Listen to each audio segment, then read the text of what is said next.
Greetings and salutations, friends, and welcome back to more Horus Heresy lore breakdown, where we are still on Vulkan Lives, and we start this book with a conversation between Vulkan and one of his pyre guard, Numion, which gives us an interesting little information dump. First and foremost, the Salamanders were very close to becoming the third legion that was to be forgotten by all, Apparently, in their drive to prove themselves, they pushed themselves further and harder than anyone else, to the brink of annihilation even, but they rediscovered Vulkan just in time to pull them back. Now, the way it is said suggests to me that what they are talking about is a drive to prove themselves militarily. As in, they were like, well, we haven't gotten our Primarch yet. Why is this? Maybe it's because we aren't worthy of him yet. Maybe we just need to work a little bit harder. Maybe we just need to try a little bit harder, and then he will finally come to us as well. But the mention of the Lost Legions seems to suggest that mayhaps they were driving themselves so hard as to the point of some kind of mutation, some kind of impurity, because that, of course, is the suggestion of the other legions, but that just doesn't really quite fit in with the Salamanders. It's a little bit odd, so personally, I think it sounds more as if they are talking about their drive to prove themselves, again, militarily, rather than any kind of apparent flaw within the Salamander's legion. Additionally, the Pyre Guard too are all Terran-born, and this is apparently quite the privilege, because there were fairly few Terran-born Salamanders left, and seeing as they were only Terran-born Salamanders left at that point, yeah, the Legion had clearly driven itself pretty damn close to the brink before Vulkan returned to them, and bolstered their ranks with new conscripts from Vulkan's own world, of course. They also talk about misgivings. Apparently, Vulkan has been suspecting that Horus may not have been the brother he once was for quite some time. He had created a hammer, Dawnbringer, which he was intending to hand over to Horus as a gift to honor him for his elevation to War Master.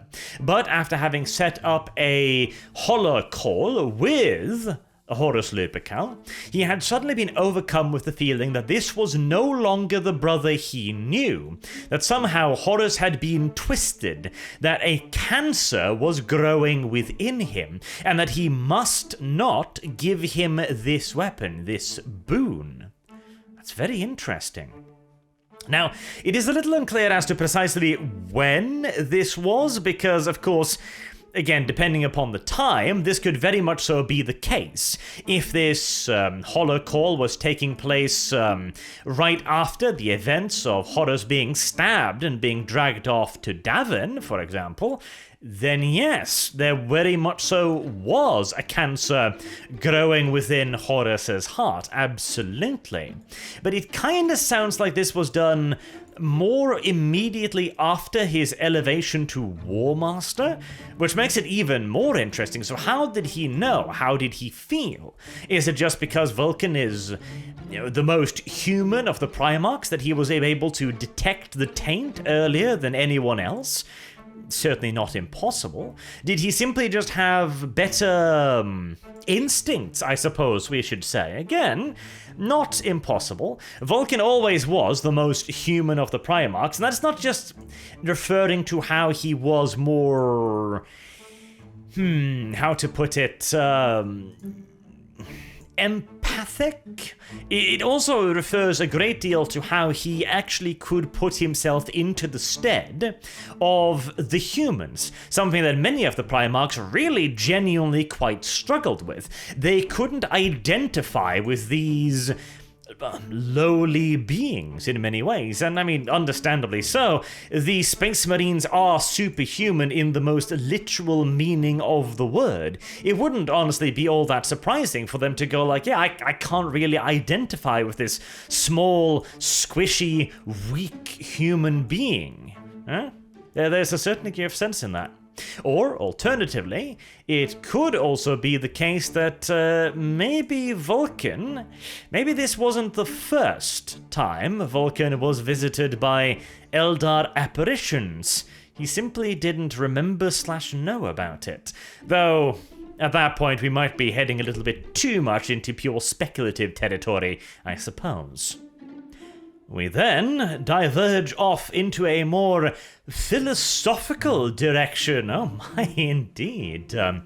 We get a vision of Vulkan in his cell, where he is apparently kept for a very long time, until the point where even his Primarch physiology is starting to give out. He feels as if he is starving to death, as if he is thirsting to death, as if he is wasting away, though he is not sure as to how long he has been there, or how long he might be kept there.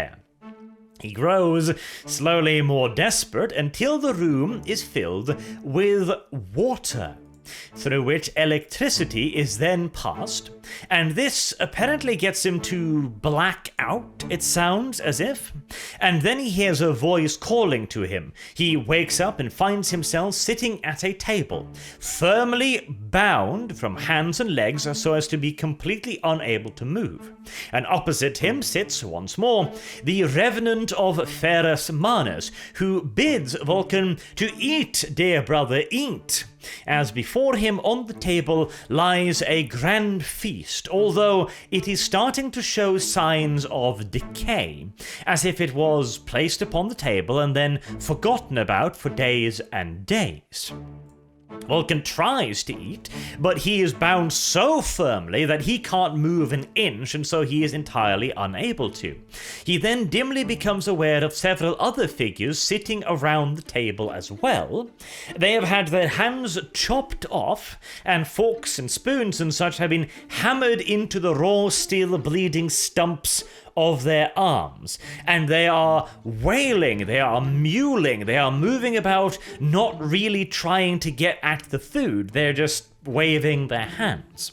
And at first Vulkan is confused. Why are they not eating? Then he sees that due to the length of their arms having been cut off, they cannot spear a portion of food on their utensil arms and bring it up to their arms to eat. Arms. Up to the arm, what the hell? Up to their mouths to eat. Apologies. And so they are all starving to death. Vulkan overcomes the damage to his throat through thirst and shouts out, "Feed each other, you must feed each other." This is quite literally the allegory of the long spoons ripped off more or less directly, but with an extra cuntish twist to it as well. Now, if you are unaware, the allegory of the long spoons is one that has been used in multiple religions, I'm pretty sure, over the course of the years, where the idea basically is, in the Christian version, in heaven you've got a lot of people with instruments attached to their hands and food just out of reach, and so they can't get to it to feed themselves. Instead, they grab the food and they feed the guy next to them, and he in return feeds them. Whereas in hell, the very, same system, the very same food, the very same table, etc., is placed just out of reach and so on, but in hell no one can agree with one another, and so they just keep desperately trying to feed themselves and keep failing at it because they literally can't reach. The moral of the story is quite simple. If you yourself are a good person, and you surround yourself with other good people, then in all due likelihood together you will be able to create a good set of circumstances by working together. Whereas if you yourself is a greedy little bitch, and you surround yourself with other greedy little bitches, then in all due likelihood you will end up in a far shittier set of circumstances. Now, whether or not that is universally true or not is certainly something else we could discuss, but as an allegory, it serves fairly well. However, the problem is, humans are very, very pragmatic creatures, and in a situation where the choice is feed the guy next to you and hope he feeds you back, or starve, most humans, no matter how shitty people they are, will go, well, ultimately this is in my self-interest, because at the end of the day, being a decent human being is also a matter of self-interest. It is something that will benefit you in the long run. Building something up instead of tearing everything down is something that will benefit you in the long run. This is why fascism and communism always fails, mind you. Details. But yes, in such a circumstance, the people would feed each other. And I think Konrad Curze actually tried this out, expecting to be like, ha ha ha ha, the greedy humans won't feed each other. Then they did, and he was like, that's not fair. And they started chopping off their limbs and, slowly but surely slicing them a little bit shorter until he got just the right length where they couldn't feed each other. Because again, you gotta remember, Curze is doing this to prove to himself that he is not the bad guy here, that it is humanity that are the bad guys here, and that it is therefore humanity who are, well, the problem. Essentially, they will invariably be corrupt. They will invariably be the ones who choose bad circumstances. And so, of course, when they didn't do that, he had to alter the scenario a little bit. And then again, even when he made their implements very, very short, they still found ways to cooperate and feed one another. And so he started blinding them and deafening them, making it literally impossible for the one to even be aware of the possibility of feeding the other. And that is the experiment in which Vulkan finds himself. Because he manages to free himself from his bindings, and then he croaks out, feed each other, which is of course again the correct solution, but since all of them are deaf and blind, they can't hear him. They don't even know that there is a person next to them which they could possibly feed. This again is a wonderful example of Curze's twisted mind, where he simply just has to find some way to justify his own actions, some way to prevent himself from being the bad guy in this equation. And he even lets this slip a little bit when he talks to Vulkan. When Vulkan is just like, please, just kill me, brother, get it over with, just kill me. Don't torture me like this, just finish me.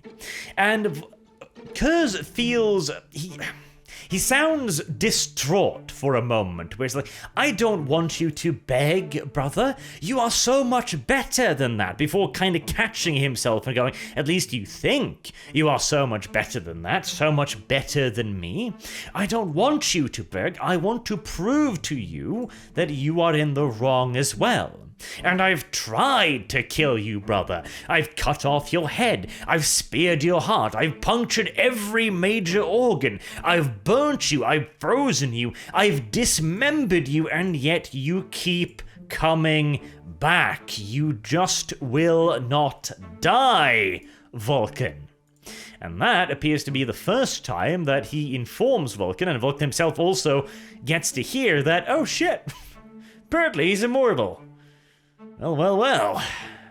That's that cat out of the bag. Spoiler, Vulkan does indeed live, because Vulkan literally can't die. And if there was any doubt as to this, we have John Grammaticus to clear it up for us. He is alive again after having been killed, and then having the loyalists, not quite be able to, get him through once more. Well, they didn't have an apothecary around, and even if they did, apothecaries know a great deal about Astartes physiology. They can occasionally be a little bit too, heavy-handed when it comes to the squishy little mortals. But, hey, details, surely. He is brought back again. At first, he of course assumes that it's the Cabal's doing, because, well, who else, I guess? But then, a bowl of his own blood, nasty, starts speaking to him. At first, again, he assumes it to be the Cabal, because again, who the fuck else would be doing this? But then a face that he does not recognize appears in the bowl of his blood and starts asking him some rather pertinent questions. Hello, John. How are you doing today?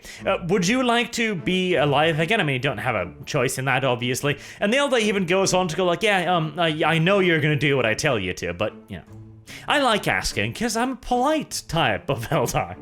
Alrighty then.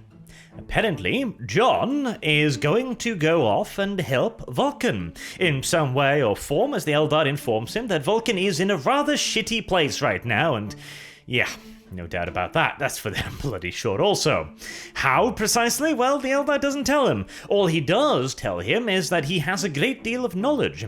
He knows that all perpetuals are different, he knows that Vulkan cannot die, and he again refers to the Emperor as a perpetual, which I'm still not entirely convinced about, mind you, but, you know, fair enough. The book seems to be quite strident on this particular note, so alright, sure.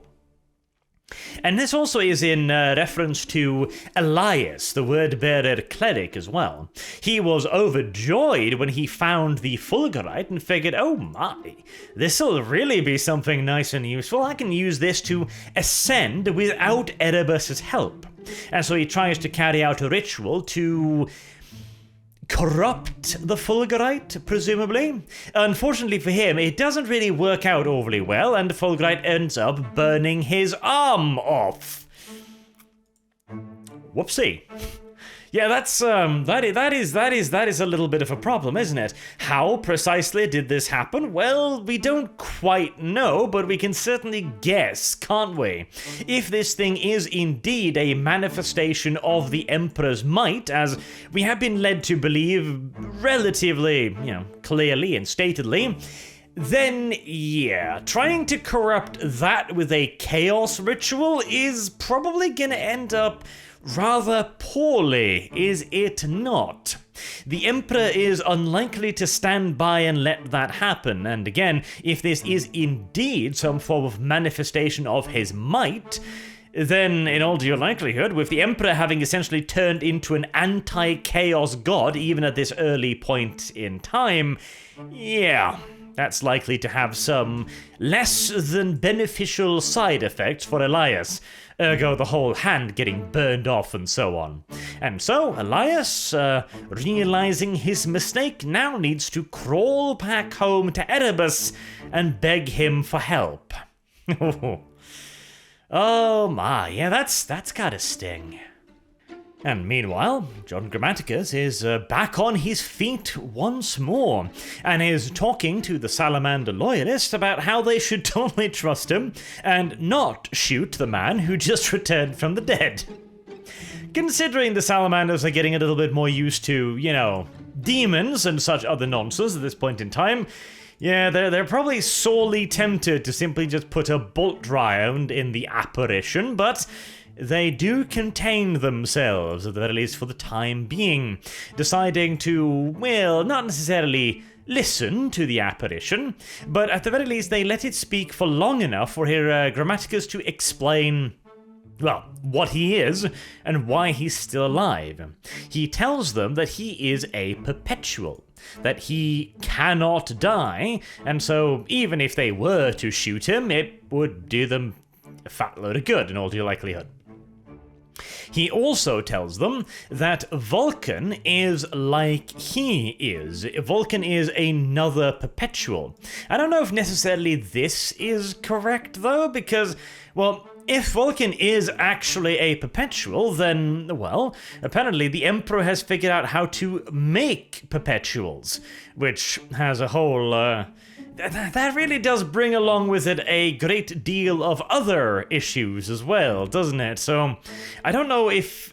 It might also be, mind you though, that Grammaticus is simply just talking from his own frame of reference. He's like, okay, well, I know what a perpetual is, so I can kind of explain what a perpetual is, whereas these other guys, these salamanders, of course, they don't know what a perpetual is, and so if I just go like, oh yeah, the Vulkan can't die, like he just can't die, they might be like, that's bullshit. But if I give it at least a veneer of reality, if I manage to add in something that sounds, halfway reasonable in a way, maybe that'll get them to accept it more readily, which certainly does make a degree of sense, surely. So that's what I think he might be doing. He is simply trying to create a framework that he understands and use that in turn to explain to the salamanders what a perpetual is and why Vulkan is still alive, despite having actually been killed, as many of them of course saw him fighting to the end alongside the other salamanders at Istvan. Alright, he manages to convince them, and they agree to go along with his quest to recover the Fulgurite and take it from Elias, the word-bearer cleric, who has also come to a bit of a revelation of his own. It wasn't that he didn't have enough of the Pantheon's favour, or that he wasn't prepared to sacrifice the Fulgurite. The problem was he did not have the right sacrifice. And for some unknown reason, he has decided that the correct sacrifice has got to be John Grammaticus, and so orders his huntsman to go and fetch him the mortal alive. Then we return to Vulkan and Kurz again. Vulkan has... I do love this scene too, by the way. Vulkan has been mounted inside of a massive armored suit filled with rivets and other nails, basically, hammering him into place so that he can't move, he can't speak, he can't really do anything, and he is then dispatched into a labyrinth where more survivors from Istvan are, both Imperial Army and even some legionnaires, apparently. And he is used via remote control, basically, to hunt down these survivors. Kurz is forcing him, once again, to kill his own people. However, Kurz is apparently not as skilled in the whole hunting art as he would like us to believe, as he runs Vulkan and his armored suit straight into an ambush.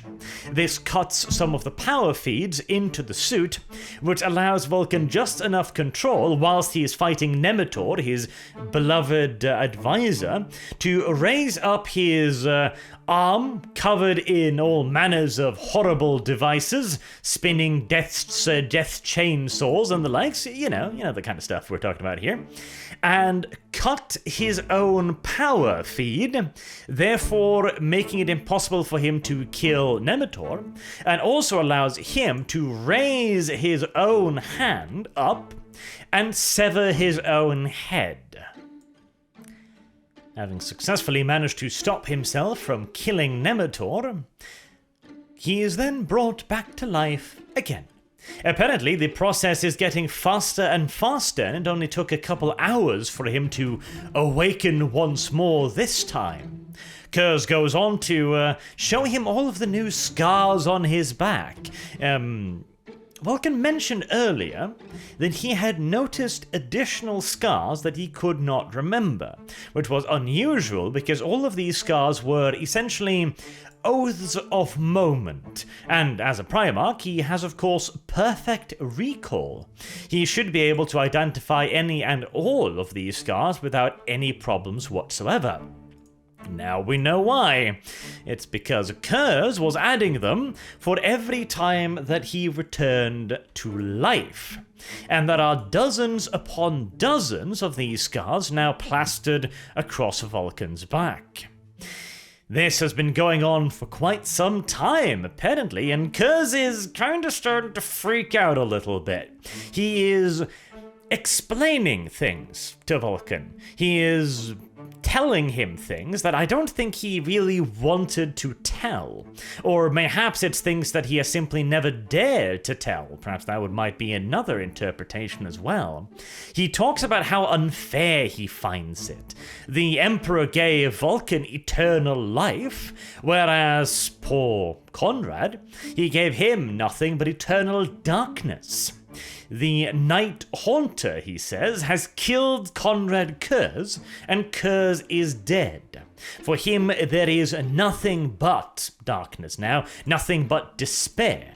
And he even goes so far as to say that nothing matters, everything is preordained. Now, at the time, this might appear a little bit confusing, but knowing more about Kurz, of course, we know that he has visions of the future. He has tried throughout pretty much his entire life to fight these visions, to defeat them, to find some alternative future, really. This is why he does the horrible things he does, because he sees the Imperium fall to rebellion, and so he thinks to himself, well, what is the best way to prevent rebellion? Well, it's to get everybody to know that if you rebel, you get fucking tortured to death on national television. That ought to stop the little bastards getting any silly ideas, right? And, I mean, he's not wrong, it's just that, the targets he's torturing are not the correct ones. Now, I always also do still think that the way Kurz is falling is really interesting, but I think his fall itself is, again, it's a bit too drastic for what it really should be. It happens too suddenly and too completely. And whilst this book also teases us with the possibility of a loyalist Kurz, where Vulkan basically goes, oh, I see now, this is why you've gone crazy. Don't worry, brother, I will help you defeat this. Vulkan essentially pleading with him to let him help, but it's far too late. Kurz turns on him and states, wouldn't you like that? Wouldn't you like to be able to prove that you are superior to me? Wouldn't you just love that, to help poor little Conrad Kurz out of his misery? And he shuts himself off once again.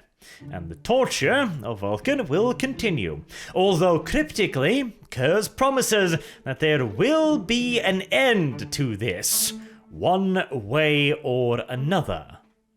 As to what precisely those words mean, we will have to wait a little bit to find out, as we are once more egressing over to Erebus. Yes, Erebus. He is still alive, and he is healing, albeit a little bit more slowly than he might have preferred. He is having a chat with the word-bearer cleric. Yelling at him, more correctly. He's apparently fucked up a little bit more than Erebus would have wanted, and he now knows that John Grammaticus is on the planet, and he orders him to get him for him as quickly as possible, and, importantly, to leave him unsullied. That is rather interesting. Unsullied. For what purpose? To try and turn him, to experiment on him, to use him, to perhaps turn him into a conduit to contact the Cabal, mayhaps, as Erebus probably knows at this point that they are counteracting his own efforts, and rather successfully as well in certain respects. Or maybe it is simply that he recognizes the Fulgurite for what it is. Because when the word-bearer cleric presents the Fulgurite to Erebus, he kind of just shrugs, like, okay, so what? This isn't what I wanted. It is a weapon, but it isn't what I wanted.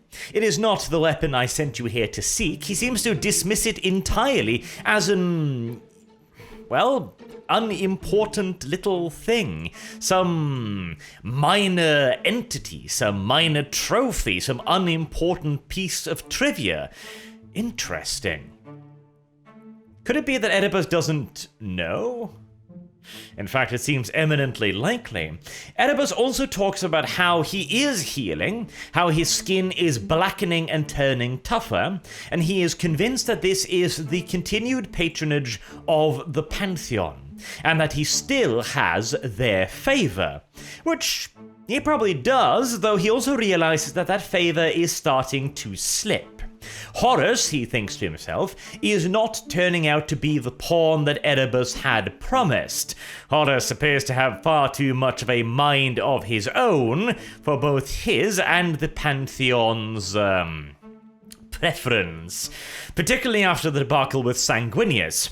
Erebus once more says that Sanguinius should have turned into a red angel, but due to Horus's intervention, of course, that did not happen. Not in the slightest. Oh my, oh my. Could it be that Erebus's own grasp over these things are not as complete as he thought? Or perhaps this is a part of a greater scheme as well, as he apparently has, what appears to be the greater demon of Zinch in his room chattering to him. Like, oh yes, the plan will continue, master.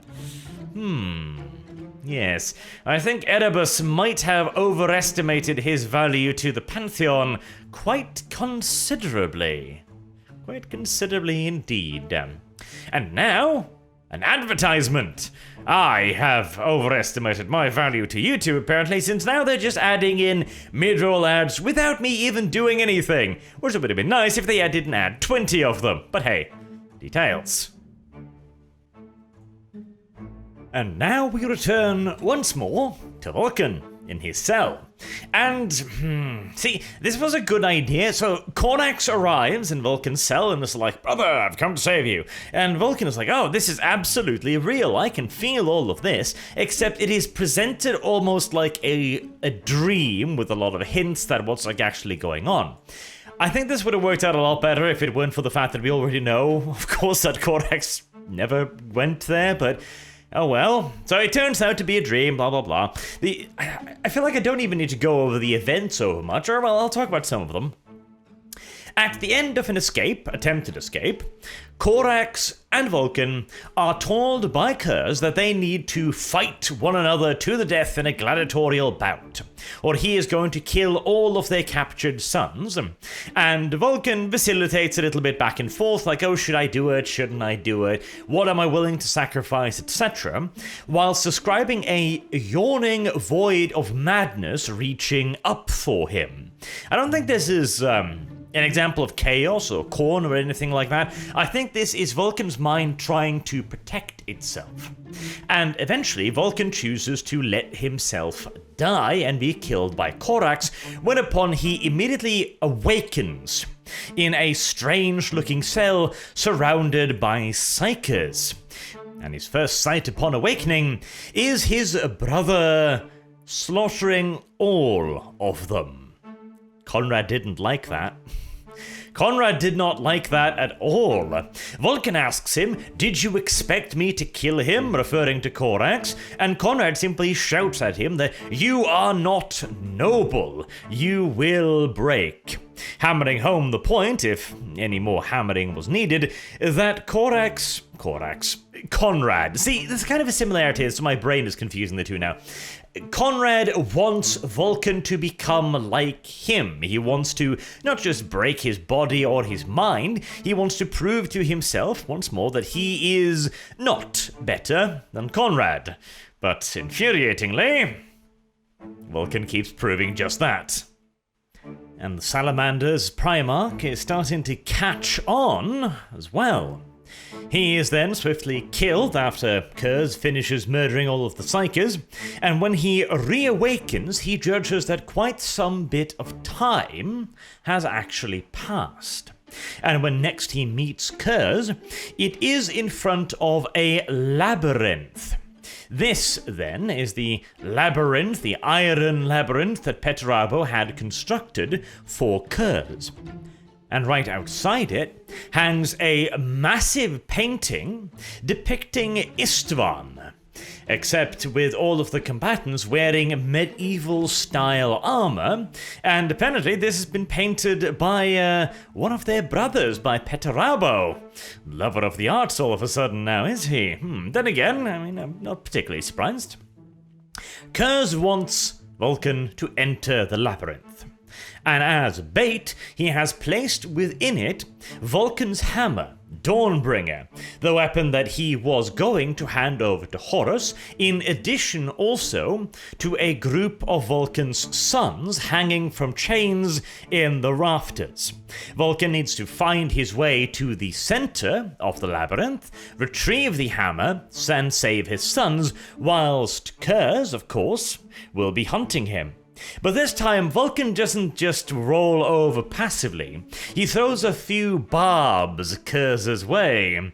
Are you annoyed, brother, that I defeated your moral puzzle? Is it lonely in the dark? Do you want company in there? Quite sassy, especially by Vulkan's standard once more. But Kurz is, of course, confident once more, because he figures he's really got Vulkan this time. Does he though? Does he though indeed? We're gonna have to wait a little bit to find out, since now we have another little chip over to our loyalists scattered on the enemy's world.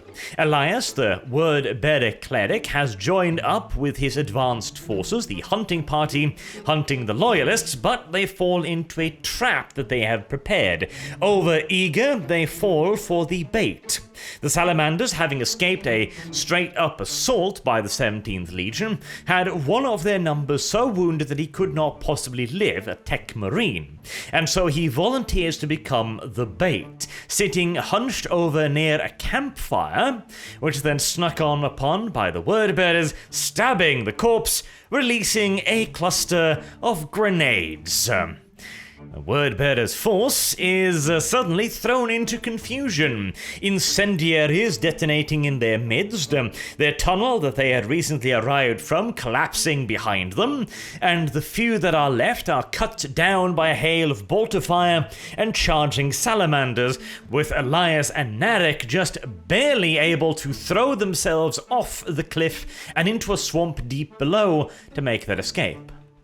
But, in their haste, the Fulgurite was left behind, and so now John Grammaticus, the Loyalists, and the Salamanders have finally got their hands on the weapon that will potentially have some form of interaction with Vulkan in the future, and they are all struck by its brilliance, its radiance, its divinity, and somehow, inherently, instinctively perhaps, they feel that it has to do with the Emperor's divinity.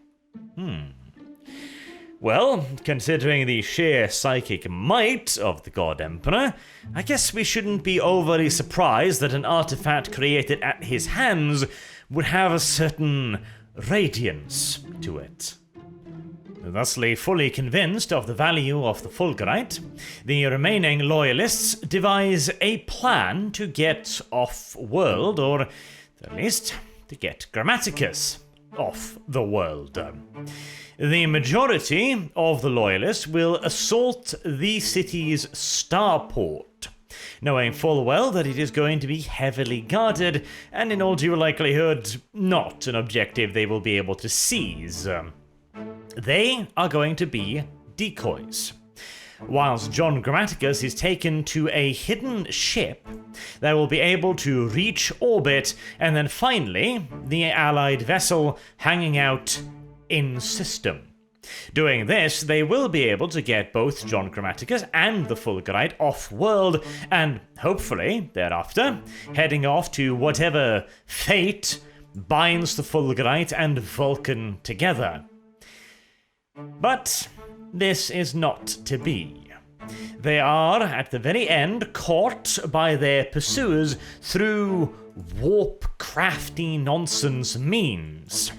The cleric, Elias, manages to catch up to them, and manages to kill John Grammaticus's last protector, after John shoots him in the eye with a laser digiweapon. The salamander, that is, because, well, John's a little bit of a retard, I think. I guess he assumed that he was home free and it was time to try and make a break away from the salamanders. Unfortunately, he decided to betray his protectors a little bit too swiftly, and so now he ends up at the tender mercies of Elias's hand, and is, after that, rescued again by a more unlikely individual. Stepping forth from a cut in reality, Erebus wanders onto the field and grabs the fulgurite out of Elias's hand, who proffers it to him, and then he uses the fulgurite to slash Elias's throat open. This is the point at which I was getting really, really confused, and frankly, I was almost completely losing the track of the story at this point. Like, okay, what's going on here? Why is this happening? What's the point of this book? What is the point of this whole excursion here with John Grammaticus? What the hell is actually going on? Then, just to confuse things even further, Erebus reaches out a hand to John Grammaticus, a hand containing the fulgurite, gives the fulgurite to Grammaticus, and says, "Be on your way. Go on. Scoot. On with your mission. No one will hinder you. No one will stop you." What the hell is even going on? When John then is in orbit after having escaped on the Salamander's little vessel, and now he's thinking about how the hell he's going to get out of system, presumably he thinks he can capture some kind of a non-military cruiser or something like that and effect his escape. He then gets a flect from Slaudar, the Eldar of the Cabal, who asks him, "So, John, how are things? How are things going? You okay? Are you, armed with the thingity-bob?" And, yeah, I got it. Failing, of course, to mention the presence of the other Eldar who appeared in his mind, for reasons that are no doubt rather obvious, I'd be guessing. And now, the really, really big twist comes. Because whilst he has, of course, been talking about how he is going to get this weapon, how it is going to be used to try and protect Vulkan, or in some way, or perhaps that is not the correct term either, how it is somehow tied to Vulkan might be a more correct term. And John Grammaticus, of course, had said that he had no real idea why or how or the point of all of this. All he knew was that Vulkan lives.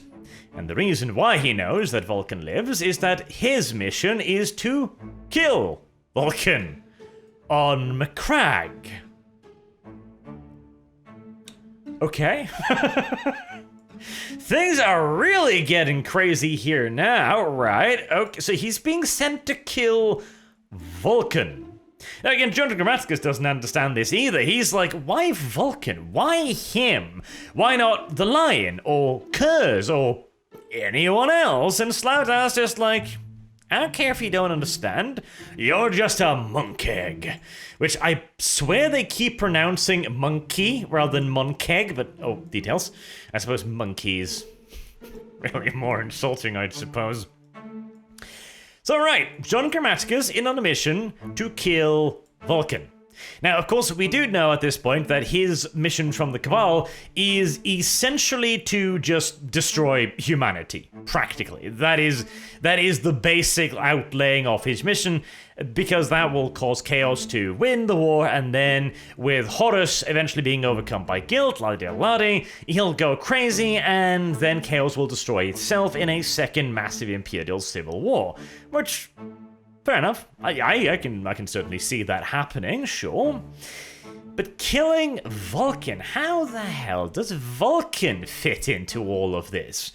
Now I know, because I've read a little bit further on in this, and, well, I'm not going to spoil it, but it is a strange situation that we are in now.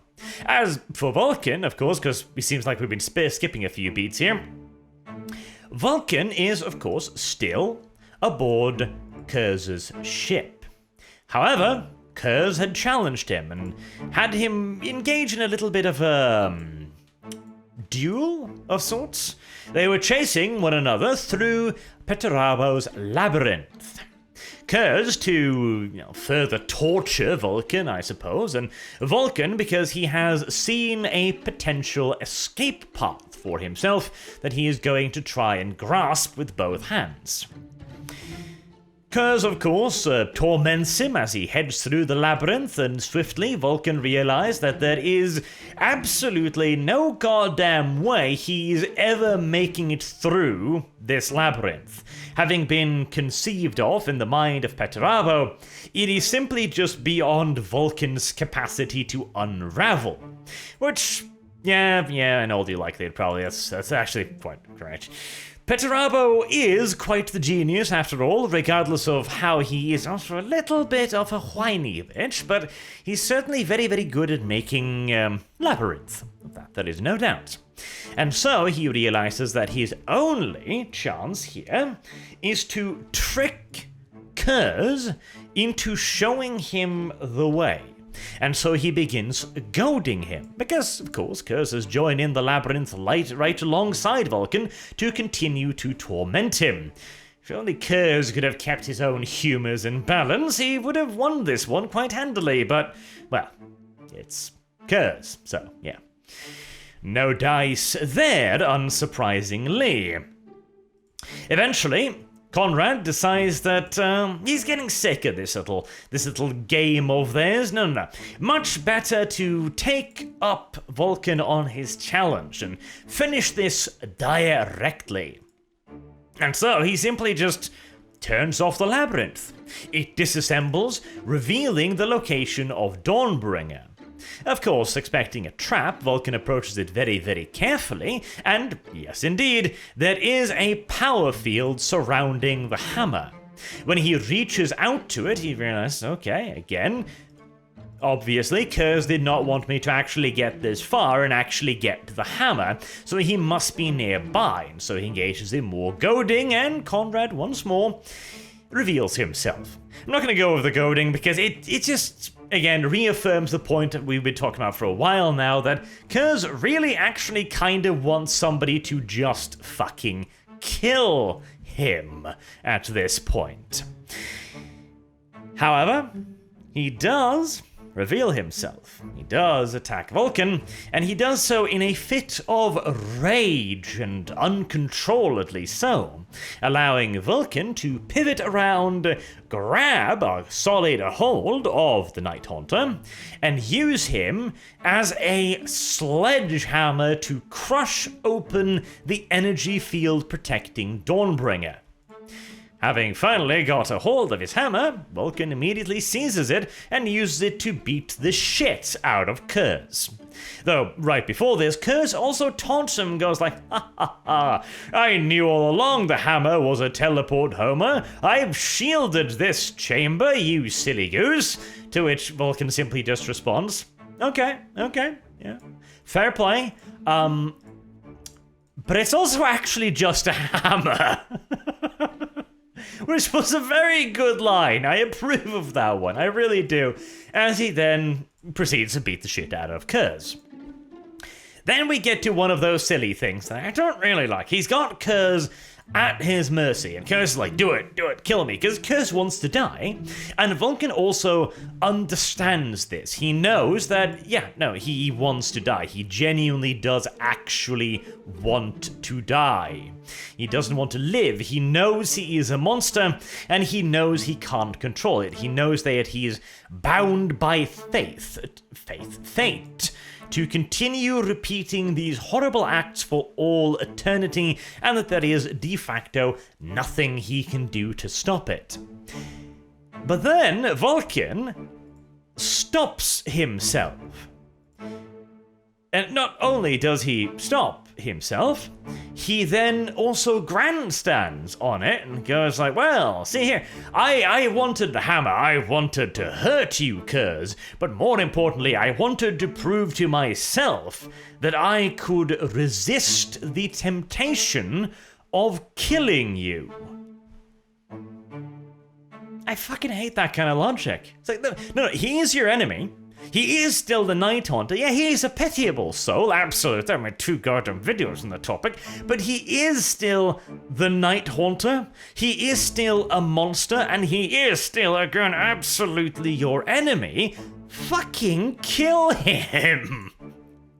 There's no shame in that. If I say, if I kill him, I give him what I want, what he wants. Like, yeah, kinda, but you also get rid of the monster that is trying to kill you and your brothers. Like, you don't give this kind of moral consideration to anyone else. You don't stop yourself from killing a legionnaire. You don't hold and go like, ah, shit, should I kill my enemy? Or is that what my enemy wants? If I kill my enemy, does my enemy win? No, because your enemy is goddamn dead. But, you know. In this particular case, of course, he can't kill him because Curse needs to live to continue on his little nonsense and play around on Macragge. And so, he raises his hammer, Vulkan that is, and makes a grand little speech. Haha, I'm way better at you tinkering nonsense, Curse. I am confident that my hammer can teleport me to safety, no problems.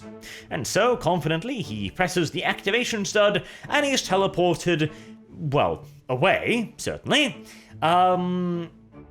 But you know how Grammaticus was like, I'm gonna go to Macragge to kill Vulkan? Well, apparently, for some reason, and this is where things gets a little bit interesting, because we know, of course, that Curse has been engaged in a running war with the Lion for quite some time. And neither party has really been able to get an advantage over the other until, you know, the Lion got a hold of the warp cheat codes, which allowed him to destroy Curse's fleet. So, when has all of this been happening?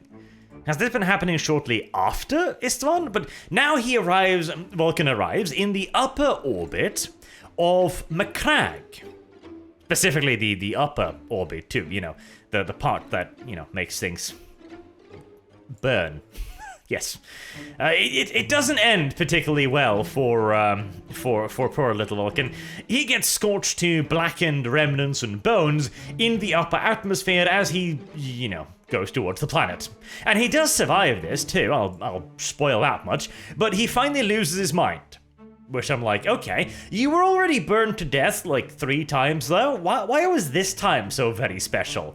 They don't quite explain that. I guess his mind finally snapped under all of the torture, and I mean that does make a certain degree of sense, but the timeline here is most certainly rather confused. And additionally, whilst it does again make a degree of sense that he would snap after all of the torture, he had also been visited by an apparition that we are led to believe was the Emperor, or simply just a hallucination on Vulkan's part, that is perhaps even more likely, in fact. A certain remembrancer, which Vulkan remembers, a remembrancer that the Emperor had used as a disguise, as a guise for his more supremely awesome aspect, of course. This remembrancer appears in front of Vulkan and reminds him of a conversation that he had with the Emperor, where the Emperor said that whenever Vulkan truly needed him, the Emperor would always be there for him. And, well, Vulkan is certainly in a state of need right now, there's no doubt about that. And whilst he can't really make sure whether or not this apparition was real or merely yet another delusion of his fevered mind, it gives him the strength he requires to continue pushing on, to continue to advance towards the central chamber, where again he meets Curse and beats the ever-living crap out of him. So you'd think that at the very least he had somewhat recovered his wits at this point, but it certainly makes for a dramatic set piece. I suppose we can't complain too much about it. But yeah, the series of events at this point are quite fucked up. Again, and why did he even arrive at Macragge? There was a mention earlier on that the Vaembrace, that one of the loyalists on the planet we'd been on quite a while ago, apparently... Oh, actually, no, it just dawned on me, didn't it? Yes, it did. Oh, I'm sorry, I'm a retard. Okay, so it must be John Grammaticus, mustn't it? Because the guy who had that Vaembrace died aboard the shuttle that John Grammaticus is riding. And so Grammaticus must have arrived at Macragge, and therefore the Vaembrace arrived at Macragge, and therefore Vulkan arrived at Macragge. And it was happy coincidence that at that point in time, the Vaembrace was apparently in, orbit. Whoops. Oh my. Well, it's bad timing, I guess.